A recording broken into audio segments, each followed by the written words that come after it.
However, behind the scenes and behind the rhetoric, it seems that officials are growing increasingly concerned about the impact these tariffs might have on the Chinese economy, an economy that's already struggling to deal with the likes of a property crisis and very high youth unemployment.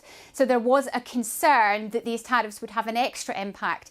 Officials in Beijing are also worried that as many countries rush to Washington to do their own trade deals, they're worried about the threat that Donald Trump has issued, that perhaps when they're doing these deals, they're going to be persuaded to cut China out of the global supply chain picture. Now, that's something that Beijing does not want. So it does seem that when the US has initiated these talks, as China claims it did, that China has responded. They talked for about 7 hours on Saturday, several hours on Sunday. So the talks were, as you heard there from the US Treasury Secretary, robust. And it does seem that they have managed to come to an agreement. And that wasn't something that any of us were expecting. We'd heard from analysts that expectations for these talks were low. So the fact that they have managed to come to an agreement is a surprise to many. It will be suspended, these tariffs will be suspended for the next 90 days while more talks take place.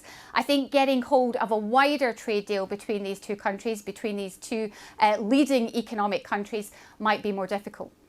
And Laura, you talk about the economics there, but there's a lot of politics involved in this too. Where do you think this leaves the often fraught relationship between China and the US? I think we'll have to see how the talks go between the next 90 days. I think I'm surprised by how positive the tone is in both statements, both from the United States end and the Chinese end.